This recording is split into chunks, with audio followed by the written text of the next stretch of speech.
Okay, hello.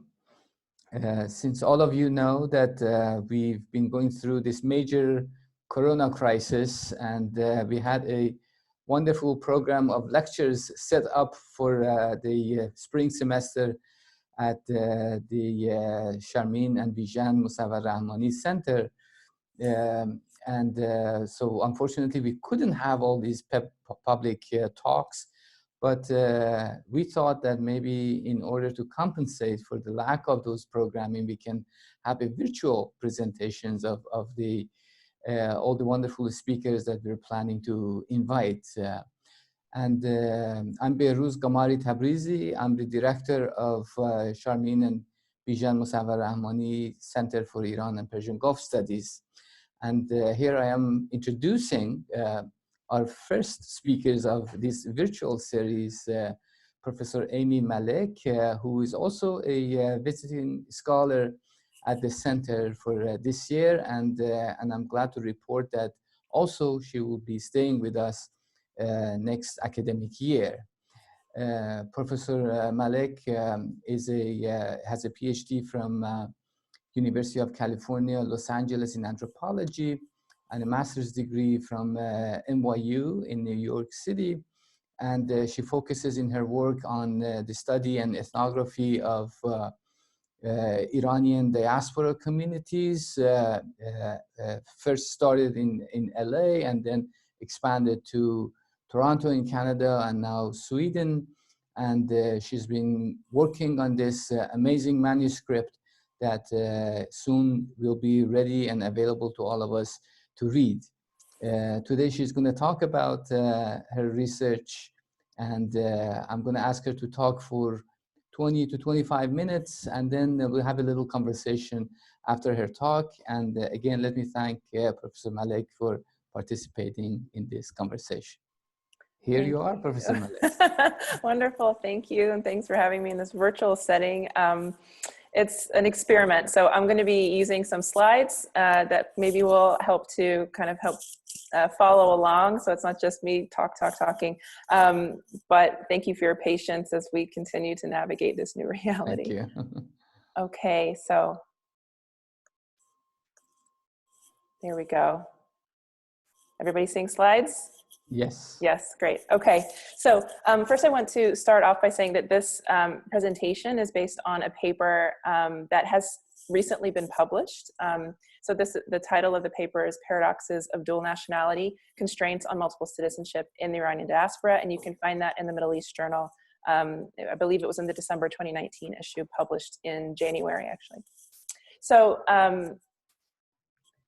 the focus of the paper is on dual citizenship in the diaspora. And in the last several decades, we've seen a really sharp rise in the increase in the acceptance of dual citizenship around the world.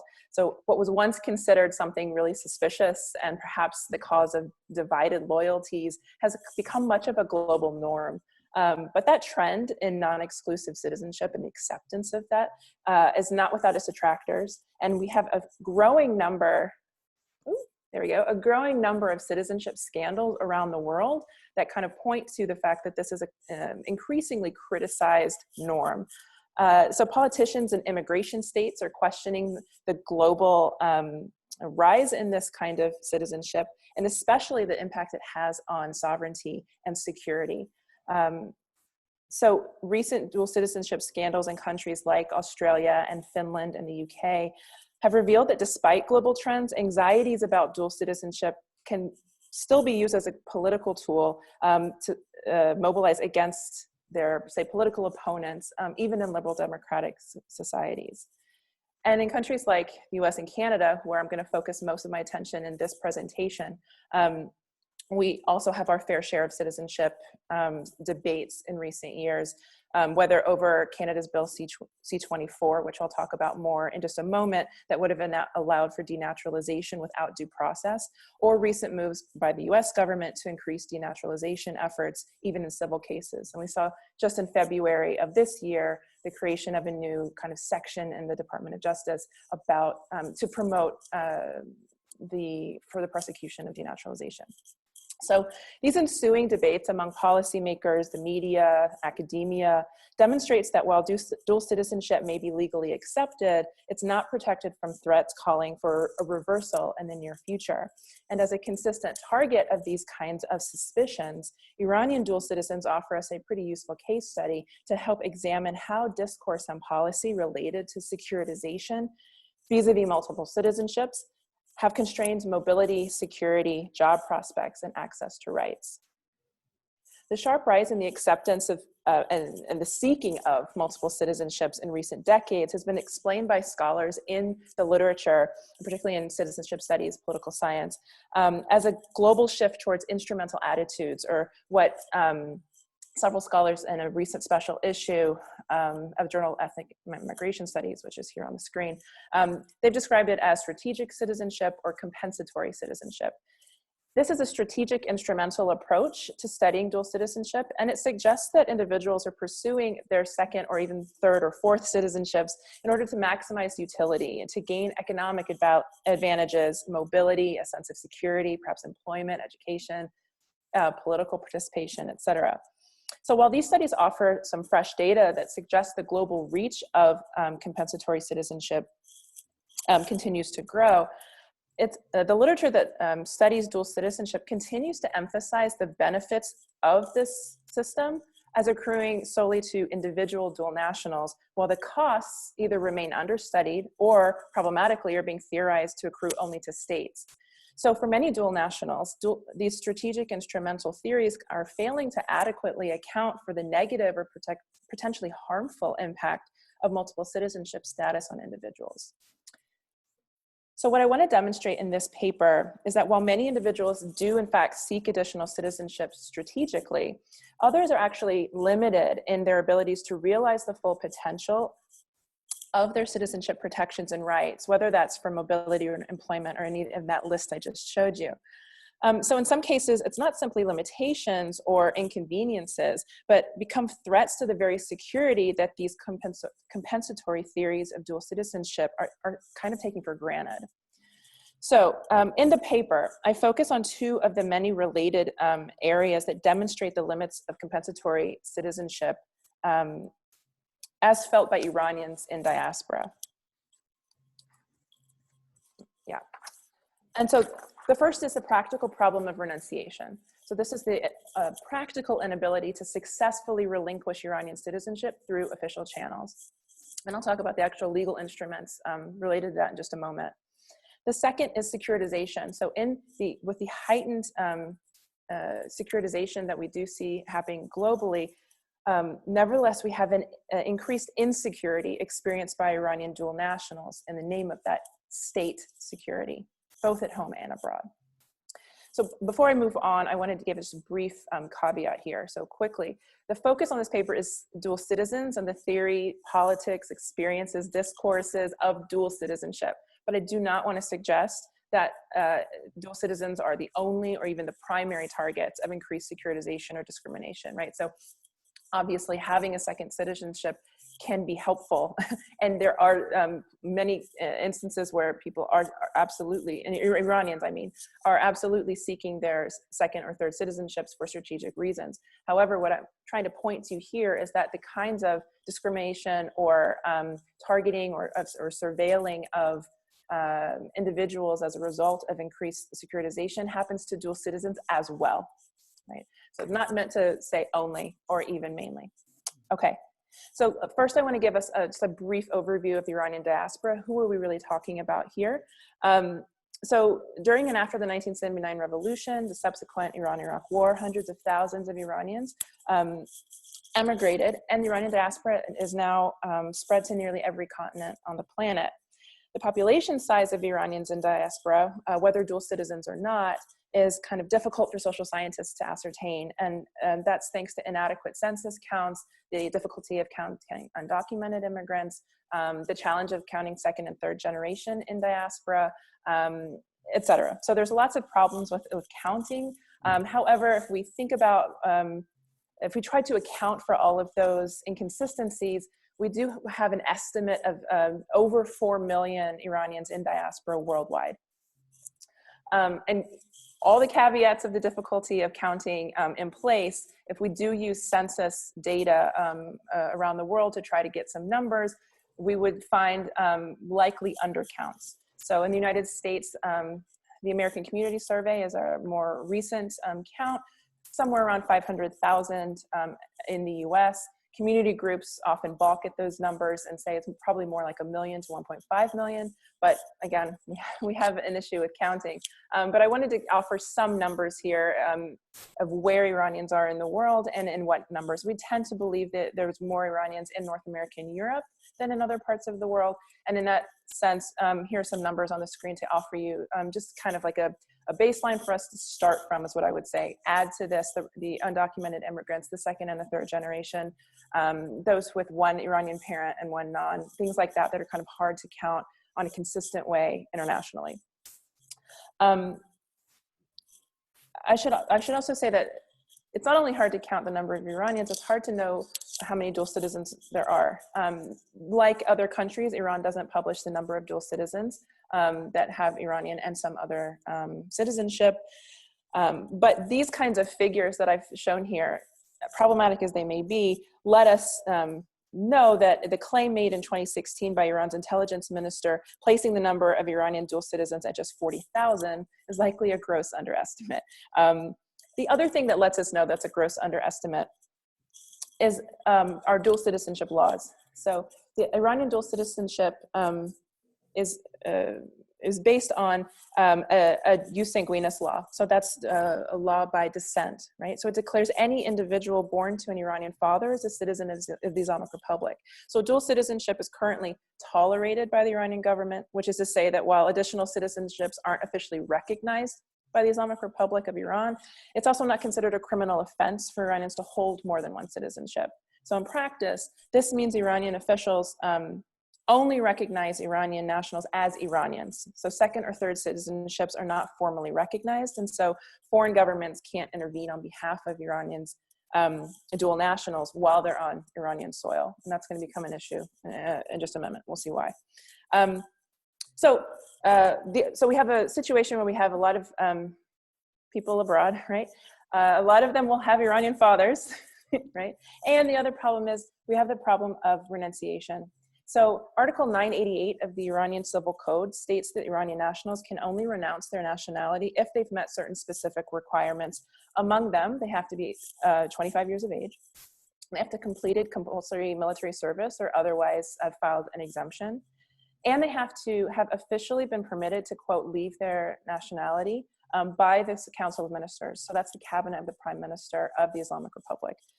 You might imagine this latter requirement is an extremely high threshold, and it severely limits the possibility for the success of applications for renunciation to the point that it's commonly understood that renunciation is effectively impossible for Iranian citizens. These kinds of limitations, it's not unique to Iran. Other countries like Tunisia, Morocco, Syria, Sudan, and other countries also have limitations on the renunciation possibilities for their citizens.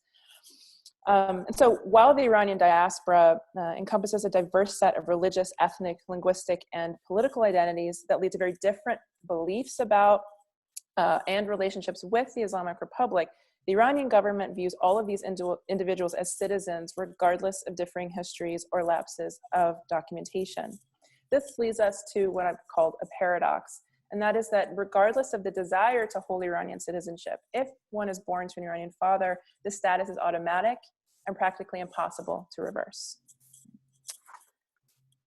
That renunciation paradox becomes a problem for Iranian dual nationals when they're in countries at odds with the Iranian state. And in this case, I'll talk about the US and Canada, though we could talk about other places as well. The prolonged conflict between Iran and the United States since the 1979 revolution and the Iran hostage crisis in particular, all the way up through recent US withdrawal from the JCPOA or the Iran deal, and the return of harsh US sanctions provides perhaps the clearest and most instructive case. Though Canada too broke diplomatic relations with Iran in 2012, and again, we can talk more about that. But the inability to renounce has led to many dual nationals feeling stuck, even if they have never been to Iran, even if they have no remaining ties, they never applied for Iranian citizenship, they don't express any loyalty to the country, even those in those positions are still considered Iranian citizens by default by these governments, and therefore remain Iranian citizens in those eyes, in the eyes of those governments. So it's Iranian law that makes it hard to renounce, but it's the policies of the immigration states that prevent these individuals from full inclusion in those states. So these policies reveal a continued suspicion of the allegiances and loyalties of dual nationals and concomitant fears of espionage, terrorism, and treason that evidence the continued power of national sovereignty despite increasing acceptance of non-exclusive citizenship. I want to offer a quick note on methods here. In what follows, I'm going to offer some qualitative data and analysis on the impacts of the renunciation paradox and efforts at heightened securitization through attention to legal scholarship, media, policy papers, social media posts, and data that I collected through 10 semi-structured interviews with 1.5 and second generation dual national Iranians. And these individuals were chosen through purposive sampling. So I was looking specifically for people who had attempted renunciation or who have been pressed to seriously consider doing so, and to understand the challenges they faced in doing that. And so that led me to a series of, say, people working for the US government or government contractors, or those who were seeking employment in security industries, people who would have come across this particular renunciation pressure. Right?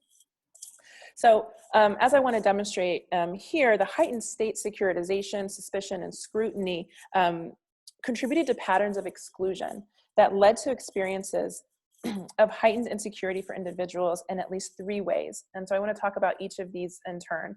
1, mobility and legality. 2, employment and the ceilings on career advancement. And 3, identity and belonging. So these are obviously all connected, but I want to take each one in turn. So first, mobility and legality. In the paper, the longer version of this presentation, I go into the ways in which mobility and legality are impacted in the US, in Canada, and in Iran. I have a feeling that our viewers are going to be familiar with the US or more familiar with the US. So I want to just say quickly that the visa waiver program that was initiated by President Obama, and then what comes to be known as the Muslim ban or the travel ban under President Trump, has certainly had deep impacts on family relations, on academic networks, and feelings of inclusion in the US. The securitization at borders is one in particular I'll highlight here, especially because just in January of this year, we saw Iranian American dual citizens being held at the border, questioned by CBP. And this is something that is kind of like in line with the experiences of what people had already experienced, but this was with dual citizens, right? So the American citizens who are being held specifically because of their Iranian background, their heritage, or their place of birth. These kinds of negative border experiences and the ramped up government denaturalization programs that I spoke about a moment ago lead to increasing fears and, of course, have impacts on identity and belonging that we'll get to in just a moment. But given that I assume people know more about the US case than maybe other cases, I want to turn to Canada. So in Canada, the situation was particularly heightened in 2014 and 2015. In 2014, the Conservative government passed Bill C-24, and this bill marked a grim shift in the treatment of immigrants by their new home government. It would legalize the stripping of citizenship without recourse to due process for naturalized citizens who committed certain crimes. So terrorism, high treason, fraudulent or false representation to acquire naturalization, etc. The issue is that it did not make those same kinds of qualifications or did not apply those same sets of laws to non-dual citizens. And the reason that it didn't do that was to prevent creating stateless persons. So Canada, like many other governments, has agreed to certain international instruments. In this case, we might talk about the UN Convention on the Reduction of Statelessness, that says that they won't strip their citizens of citizenship to create a stateless person. But with dual citizens, stripping them of nationality would not make a stateless person, because theoretically that person would fall back on their original citizenship, right? We know that that's become a major issue. Cases in the United Kingdom have shown particularly that because dual citizenship, say through a bloodline, means that somebody could have never been to that country, has no ties to that country, doesn't know the language of that country, that it's effectively deporting them to a place they've never been, to a society that also may not treat them fairly, et cetera. So It's kind of like a slippery idea here, but the point is that by passing this bill, the Canadian government was saying we can denaturalize you if we find you guilty of these crimes, particular crimes, and if you have another citizenship. Right? So critics of this move, including refugee and immigration attorneys, organizations like Amnesty International, viewed the revocation provisions of Bill C-24 as effectively creating a second-class citizenship. And that's a status that would then be created for all naturalized Canadians and dual citizens. Iranian Canadians in particular were vocal in their renewed sense of vulnerability at the passing of this bill. They pointed to the ways in which these laws clearly discriminated against certain citizens, and this would lead to increased suspicion and negative perceptions of them in society, in their workplaces, everywhere, especially given that they could not renounce. So they expressed particular concern over provisions to strip dual nationals of Canadian citizenship for a criminal conviction in another country, regardless of the presence or lack of rule of law or democratic practices in that country. So concerns especially about the ways the Islamic Republic had targeted dual citizens and charged them with vague crimes, Iranian Canadians took to traditional and social media to express their fears. One Iranian Canadian woman, a 1.5 generation immigrant in her 30s, had this to say about the passage of Bill C-24 and it's going into effect in 2015. She said, quote, "I think it's completely un-Canadian. No citizen deserves fewer rights than another. I mean, to say that after 30 years that I'm now a second-class citizen because I wasn't born here scares me. What if I traveled to a non-democratic country and was convicted of breaking some ridiculous law? We all know they exist. Canada can abandon me and revoke my citizenship? I think the part of the bill that strengthens Canadian citizenship, making it harder to obtain, is commendable. But to suddenly treat some citizens as second class, there's no place for that in a modern, multicultural country that was and is built on immigrants. There's one type of citizen, Canadian, end of story," end quote. So here, this woman is describing fears of abandonment and sees a misalignment between these policies and the values she has come to associate with modernity, multiculturalism, and democracy, which she sees as fundamental to a Canadian identity. Right? So several provisions of Bill C-24 were overturned. In May 2017, once the Liberal Party regained control of government, and it was one of the kind of like major campaign issues that led to Prime Minister Trudeau's win in that election. The core of C-24 remains, but the provision regarding terrorism-related crimes that would have created that second-class citizenship status was overturned. Regardless of whether Iranian Canadians would have chosen to maintain their Iranian citizenship or preferred to renounce, the point remains that these policies enacted in the name of securitization without an option to renounce made dual citizenship a default position for which Iranian Canadians were thus placed in a precarious and potentially dangerous second-class position that their non-dual citizen Canadian counterparts did not have to fear. Despite then candidate Trudeau having famously argued in 2015 that, quote, "a Canadian is a Canadian is a Canadian," it has been reported that the Trudeau government pursued those citizenship revocations at the same or higher rate as Harper's had done before overturning it. And even more problematically, without an option of renunciation, Iranians and other dual citizens in a similar position were placed in an even lower, even more precarious status than those dual citizens who did have the option to renounce, as undesirable and as unfair as that option may be. So before I move on to the next piece, I do want to mention, of course, the situation of dual nationals in Iran, right? So contrary to statements of invitation and goodwill by the Islamic Republic for decades, Iranian dual nationals increasingly have become the targets of surveillance, arrest, and detention by the Iranian government, with several high-profile cases of American, Canadian, British, Swedish, and other Iranian dual national citizens, particularly journalists, business people, academics, and these are often charged with vague crimes relating to national security, espionage, or often unspecified charges. According to Reuters and the New York Times, as of July 2018, Iran was holding 12 dual nationals, and between 2015 and 2018 had arrested at least 30. Several more cases were reported in 2019, including anthropologist Fariba Adel-Kha, and these rising figures and reports have led organizations like Human Rights Watch to describe Iran's actions as, quote, "a targeted campaign against dual nationals," end quote.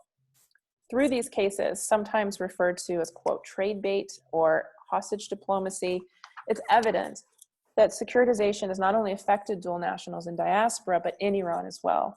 There's a lot to be said about this, but given the time constraints here, I just want to note here that these cases demonstrate that in these and in other ways, geopolitics constrain the rights to mobility for Iranian dual nationals as well, through this heightened securitization in Iran as well as outside of it. Okay, so that's legality, mobility. I want to move into employment. So the effect of the renunciation paradox and securitization has particularly impacted 1.5 generation Iranians. That's Iranians who were born in Iran, but who moved to outside of the country as a child, usually up until like the early teens. That's the way the literature describes 1.5 generation. So it particularly impacts those individuals who are seeking employment in government or with government contractors.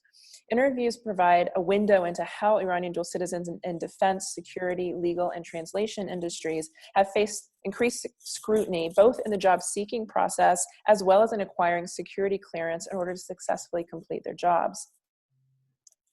It also impacts their ability to progress in their careers apace with their non-Iranian compatriots. For example, Sohaila, a Swedish-Iranian dual citizen and legal professional in her 30s, earned her law degree in the United States. She was offered a job at a large US government contractor upon graduation on the condition that she renounce her Iranian citizenship before the job began. Determined to renounce in exchange for the opportunity to work in the United States and what she described as her dream job, Sohaila quickly completed the necessary paperwork and submitted it to the Iranian authorities. She waited and waited and waited and heard nothing. The process was so onerous and slow.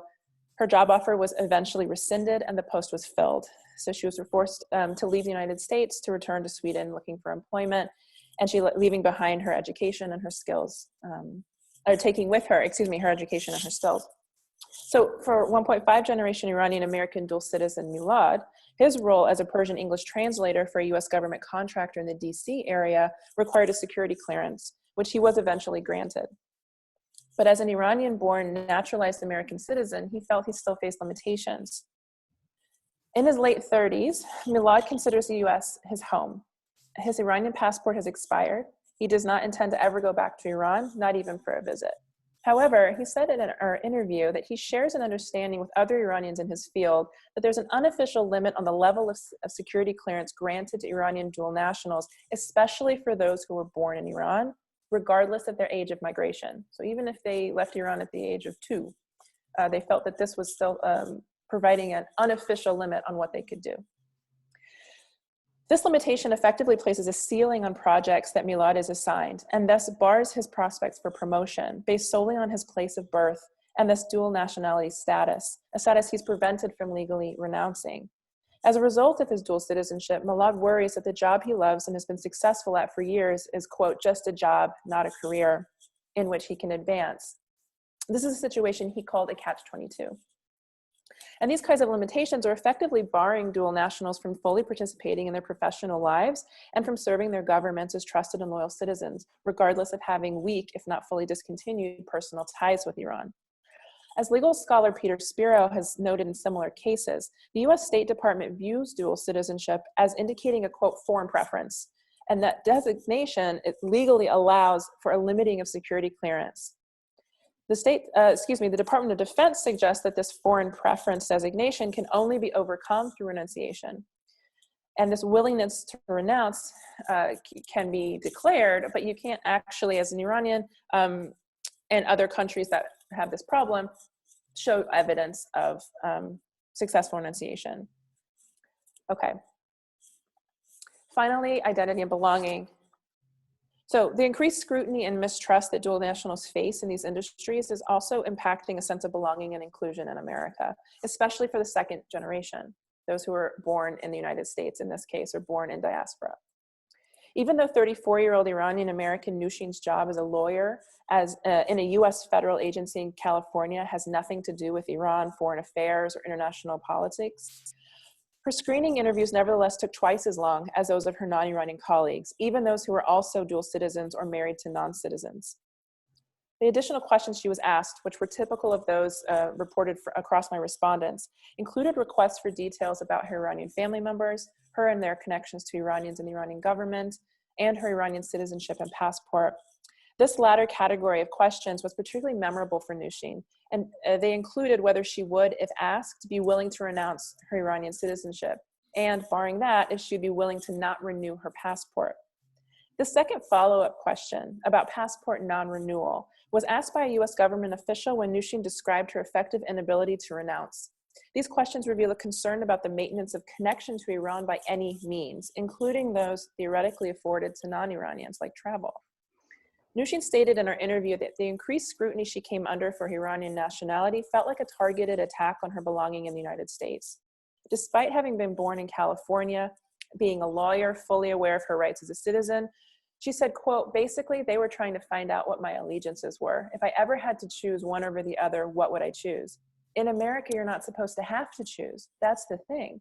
And that they would ask me to consider it when my job had nothing to do with this. It just didn't seem reasonable. Nushin's disappointment in this questioning echoes Spiro's argument that such questions in the context of the security clearance interview, quote, force a choice that shouldn't be forced between a job and an identity, end quote. In considering her interviewer's question of making the choice to not renew her passport, Nushin had responded asking how would she be able to return to Iran without it, given her inability to renounce. Her interviewer found the question perplexing, and it revealed an understanding of dual citizenship as a status only desirable or tolerable for connecting individuals to nuclear families, not to places, nor identities, nor memories. When the interviewer asked, but you told me you don't really have close family there, why would you even want to go back? Nushin reflected how such questioning revealed a continued suspicion of dual citizens in the US government and the way she felt that her identity and belonging in the US was increasingly under suspicion. She said, quote, I have never really considered myself only American, so it just seemed really harsh to have to.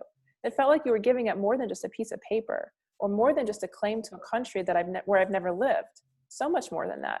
It's so much of what surrounds me, but less and less because I work and I'm away from my family. So I think that's all the more reason to want to keep the pieces that you can, end quote.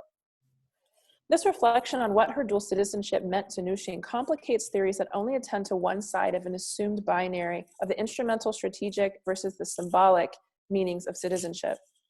Studies of other dual nationals, for example, Hong Kong Canadians, have similarly concluded that instrumental and symbolic meanings of citizenship are inextricably intertwined. Even with the sometimes tenuous ties to Iran among second-generation dual nationals in the US, and as Nushin indicated, sometimes because of the increasingly tenuous nature of those ties, the symbolic move of renunciation proved to be, quote, a big decision that several interview respondents saw as both undesirable and contrary to their fundamental understanding of American identity as inclusive and multicultural.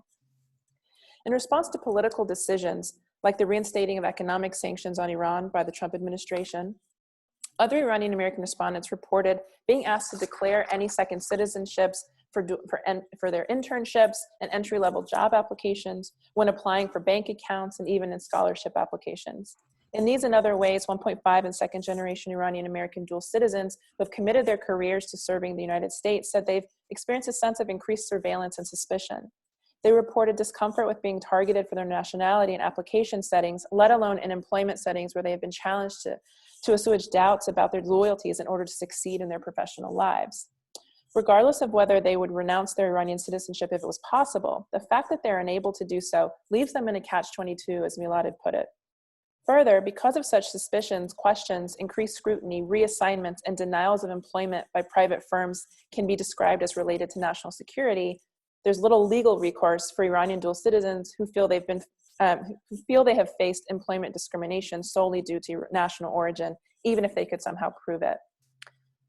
So just to quickly conclude, there's a lot more in the actual published paper here, but just to quickly wrap up.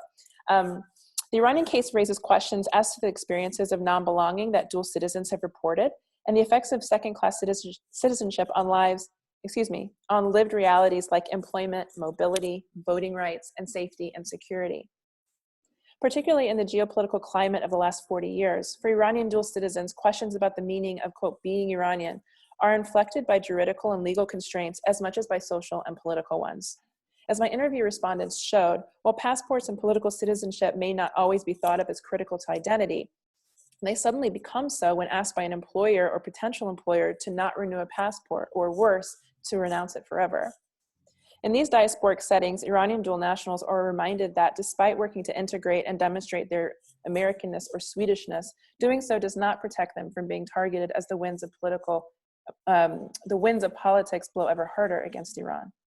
For those in the second generation, the issue of choice takes on important valence. While naturalized citizens have ostensibly chosen to migrate, more or less, and to naturalize, thereby agreeing to abide by the laws of their new home that may include renunciation of previous citizenships, second-generation Iranian dual citizens who acquire citizenship through jus sanguinis have neither chosen to migrate nor to naturalize. Thus, renunciation and insecurity paradoxes perhaps weigh heaviest upon this group, despite the likelihood that they have experienced the majority of their lives outside of the ancestral homeland and thus potentially hold stronger allegiance to their diasporic homes. Despite theories of compensatory citizenship that suggest otherwise, by virtue of place of birth, jus sanguinis, and an inability to renounce, these Iranian dual citizens are placed in a paradoxical and liminal position that prevents their full access to rights, mobility, and security promised by their multiple citizenships. I'll end there. Thank you so much. Let's go back to our, yes, that's right. Thank you so much. This is such a fascinating topic, and particularly because so many of Iranians who now live in the U.S. and Canada and other places around the world deal with this issue, and it raises a number of interesting questions for me. But first, I wanted to see how. Obviously, this Iranian case at this particular historical conjuncture is quite distinct. We don't have other cases that this issue of dual citizenship is played out both at the sort of employment identity level or in terms of possibilities of travel and legal status. Are there any other cases in this moment that resembles the Iranian case? And also, how can we compare this case historically with other cases? I mean, one case that obviously comes to mind is the Japanese Americans case during World War II. Of course, so far, fortunately, the Iranian situation is not all that bad. That's similar to the Japanese American case. But how do we make sense of this historically and comparatively to other cases of dual citizenship?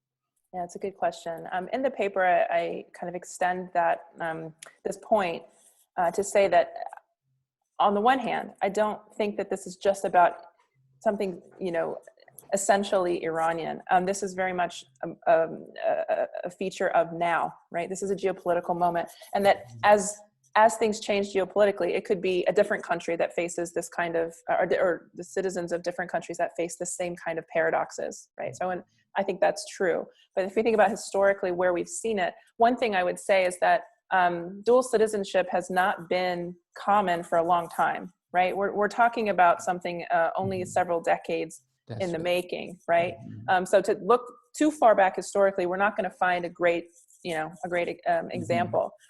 But there are things that we can look to that are perhaps contributing to this situation for Iranians that might help us think about how other groups can be impacted in the future, let's say. So for example, this renunciation issue, were renunciation not as big of a challenge for some dual citizens, it would help solve some of the problems, right? And of course, not everyone is willing to renounce, right? And right. They want to maintain those connections, not just in their hearts, but through their legal status. So I think it might be interesting to think about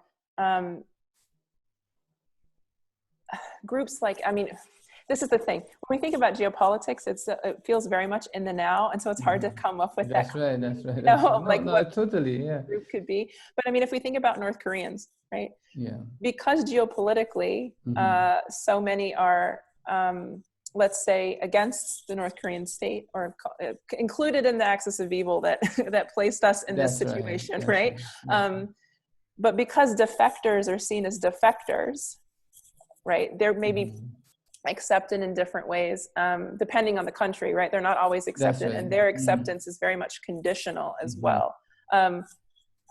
I mean, this is me trying to like come up with a good cognate at the moment, but you know, given the kinds, especially in the context of the United States, especially given the relationship of the United States and Iran since the 1980s and the continued antagonism between those countries, there are a few countries that I can think of, because we have the fall of the Soviet Union, so we lose that kind of like, you know, enemy status there, or you know, of course, our fellow axis of evil members have dropped off. So it's not clear to me what other cognates we could come up with. I think, you know, many people, of course, argue that this current situation about in relation to Iranians' dual citizenship is basically a substitute for strategic diplomacy, you know, and on both sides, in a sense. That this kind of harassment and arrest of dual citizens in Iran, and the equivalent of that also, of course, happens in the US. And these are sort of the substitute for diplomatic engagement. And then both sides have found this possible venue to exercise their political authority through creating this kind of unpleasant situation for many dual citizens of both countries. Yeah, I mean, I go into that just a little bit in the paper as well, this kind of idea of hostage diplomacy or trade bait. So like intimidating, harassing, surveilling, and then to the extent of imprisonment of dual nationals, and then using them as a way to kind of negotiate with the other side, so to speak. And as you rightly point out, it's not just the Iranian government that has done this. Also, we have cases of the United States government doing this to Iranians in the US, which I mentioned in the paper as well. So it's kind of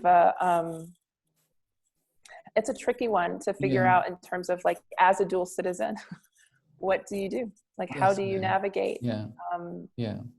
No, that's a very important question, and I want us to move on to another question, which is rather another paradoxical kind of situation for Iranians. As you pointed out, the citizenship transfers from father to children according to Iranian laws, and for many years now they have been trying to change the law in Iran to include the transfer of citizenship through mothers, and I wonder, this is a sort of create an interesting predicament for a lot of children of Iranian mothers who are born in the US, because then, you know, as you so nicely mentioned, then it's not your choice. I mean, if you automatically become an Iranian citizen, then you carry all those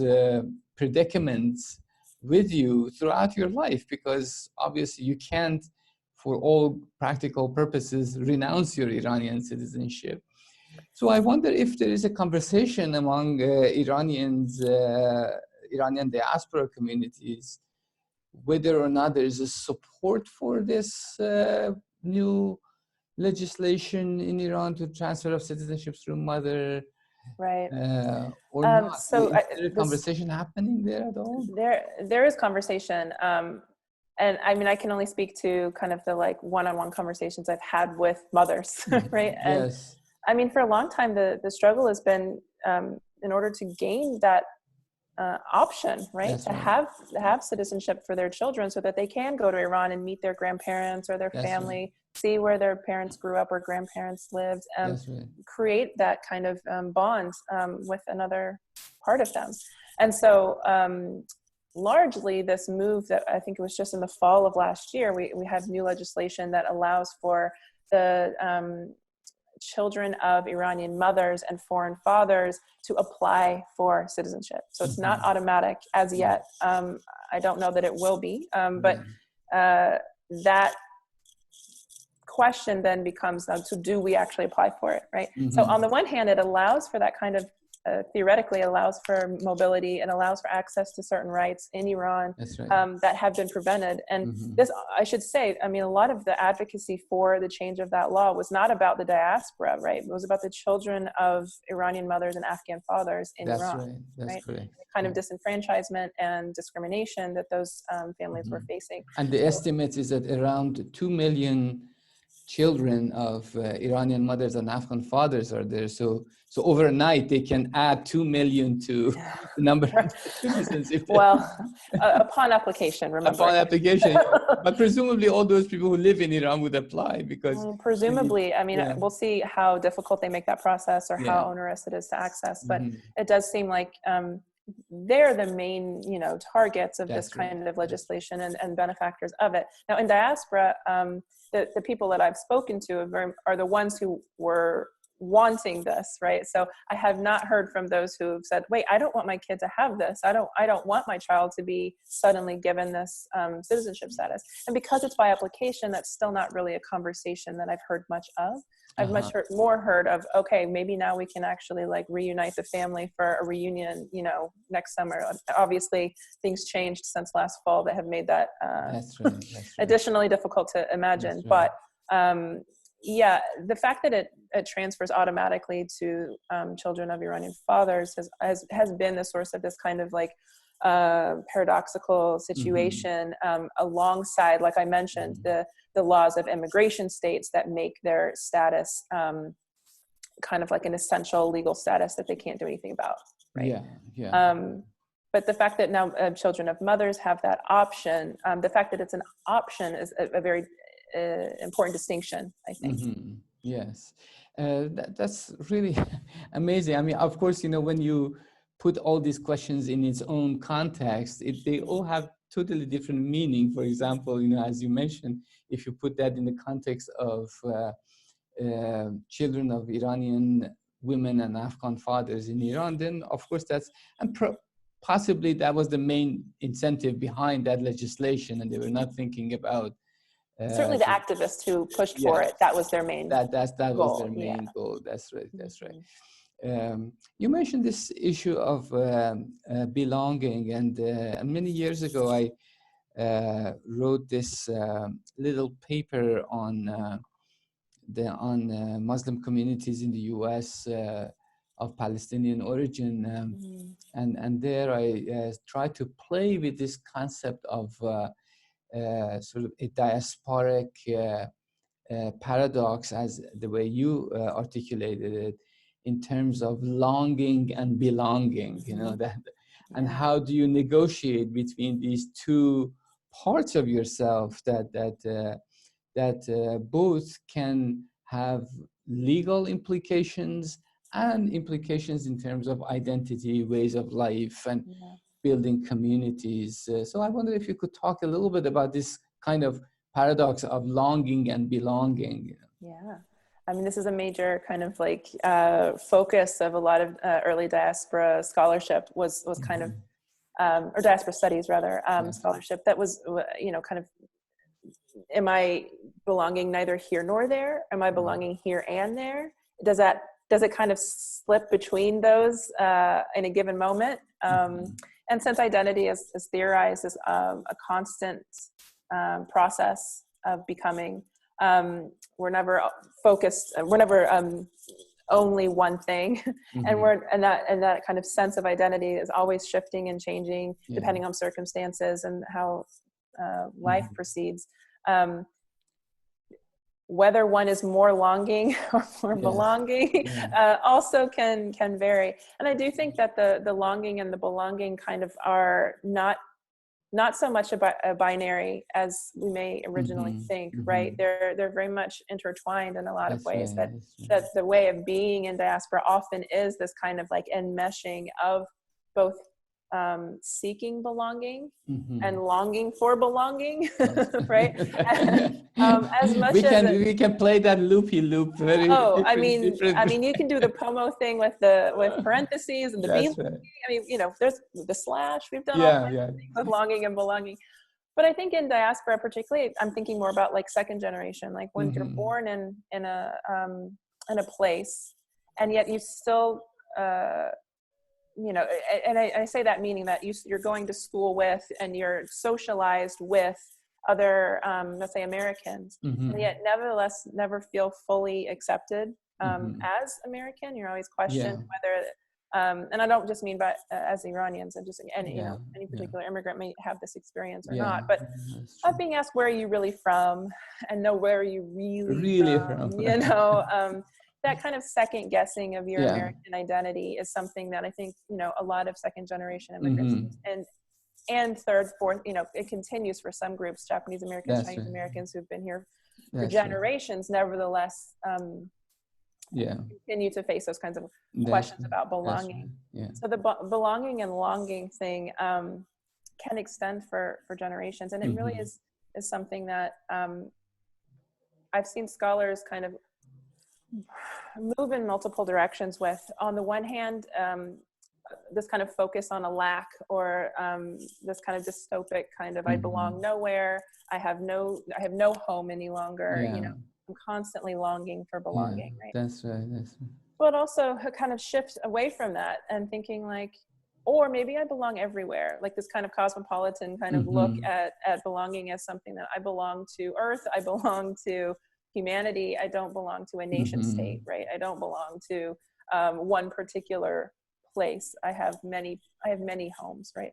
And I don't think anyone stays in one of those positions forever. I think there's a lot of vacillating and a lot of kind of negotiating of those positions. That's right. I mean, of course, I mean, there's so many questions that we can talk for a long time here.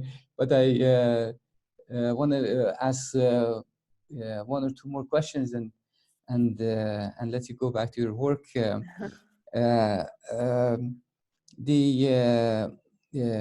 Just sort of a personal anecdote that I don't remember what year was the World Cup soccer games in Paris when Iran and US 97, 98, I think maybe 98, something like that. I remember watching that game at a friend's house in California, and as you know, Iranians have been a very successful community in terms of professionalism, and these are sort of a group of people who are quite successful and assimilated, and they're teenage kids, most of whom at that time did not speak Farsi at all. And we were all watching the game together. It was so shocking to me that this kind of raw nationalism coming from these teenagers, even when the Iranian players were trying to be nice and friendly to Americans, they protested that kind of gesture by Iranian players. I thought that this kind is such a mysterious thing that these are a community of teenagers who, for all practical purposes, have nothing to do with anything Iranians in their everyday lives. But suddenly in that moment, this kind of pouring out of this very deep sense of nationalism was quite shocking to me. I wonder, and then I heard this from so many other people, that they're all shocked that how their children were reacting. I was wondering if there is anything in the literature that points to that moment as a marker of, or that was just a fleeting moment that came and left, or it really played a role in shaping a new form of consciousness for that generation. You mentioned that, and as I'm writing my book, I've got a section of like these key kind of moments in the Iranian diaspora, both both positive and negative, both kind of in the way of like moments that tied us all together, right? We can certainly, that World Cup moment was one, and one of the first, right? And subsequent World Cups in which Iran's qualified have certainly been those moments where we all kind of feel aligned in an hour and a half. I can point to a couple others, but that question about why the children of immigrants, they were born in the US. Yes. Yeah. Why they would feel this kind of connection. I think one thing that you mentioned that stood out to me is that you've said that Iran doesn't really play a role in their everyday lives, and I would question that. Right? There's an assumption that it doesn't, but I don't think that that's necessarily the case. A lot of the times it's, you know, maybe at home, it's maybe the way their parents speak to them, or the way the food that they eat, or the kinds of music they listen to, or these kinds of things that we kind of take for granted in everyday life. But they are things that set them apart from their other American friends, right? So like in a school setting. That's right. You know, I was born in the United States. I have an Iranian father. I had an American mother. And so, you know, you could say I'm like Iranian American, like really as they come. But certainly growing up, I definitely had Iran in my everyday life. You know? Right. And this was more at the level of what the American sociologist Harold Garfinkel says, that seen but unnoticed. You know?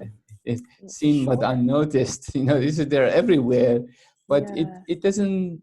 It may not register. It doesn't register, right? But and then suddenly you realize it registers in these moments. You know, like absolutely. That those, and in fact, for a lot of young people, it's depending on where they are in the country, and it certainly does vary. But with the young people I've worked with in the past, especially those who are not in strong Iranian communities, their Iranianness has been something that's always been a negative in public, right? It's always been construed as something to hide or something to be ashamed of. And here was a moment where they could say, oh, but this is actually a good thing. And look at us just like dominating, you know, or in some way see it differently. And I do think that's changed a little bit. I mean, like those kids are now adults, right? Yes. And the kids that have come after them, there are more Iranians in Iranian American media now. There are more books, more music, more films.